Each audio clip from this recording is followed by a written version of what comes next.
this storybook, A Sick Day for Amos McGee. Maybe you've got kids at home who are bored, they can listen. All right. Amos McGee was an early riser.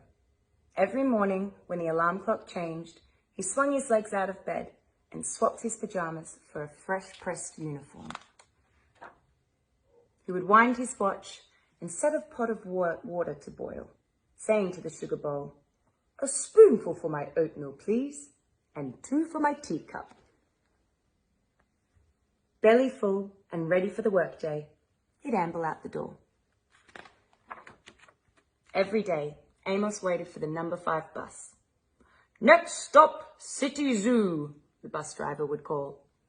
6 a.m, right on time, he'd reply.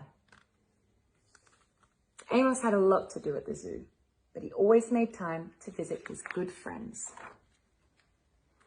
He would play chess with the elephant, who thought and thought before making a move. Run races with the tortoise, who never lost. Sit quietly with the penguin, who was very shy. Lend a handkerchief to the rhinoceros, who always had a runny nose. And at sunset, read stories to the owl, who was afraid of the dark. One day, Amos awoke with the sniffles and the sneezes and the chills. He swung his achy legs out of bed, curled them back again and said, "Oh, I don't think I'll be going to work today." Meanwhile, at the zoo, the animals waited for their friend. The elephant arranged his pawns and polished his castles. The tortoise stretched his legs and limbered up. The penguin sat patiently, all by himself. The rhinoceros worried that his allergies were worsening.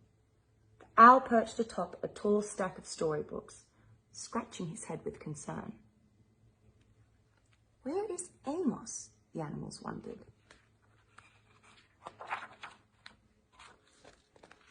Later that day, here are the animals at the bus stop and riding the bus. "Hooray! My good friends are here." They've gone to Amos's house. The elephant prepared a game of chess. Amos thought and thought before making a move. "I'm too tired to run races today," said Amos to the tortoise. "Let's play hide and seek instead." The tortoise hid inside his shell. Amos hid beneath the covers. Amos yawned. "Oh, I could use a nap." The penguin sat quietly, keeping Amos's feet warm.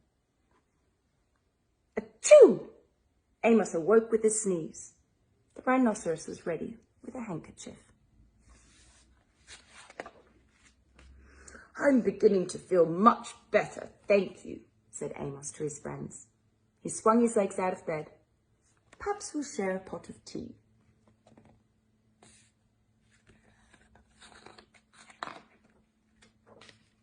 Amos wound his alarm clock.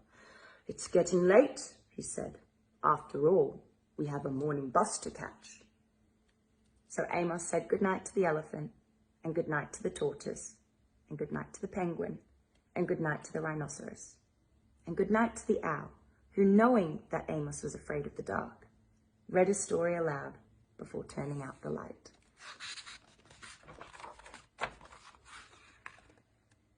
The end. Thanks for listening.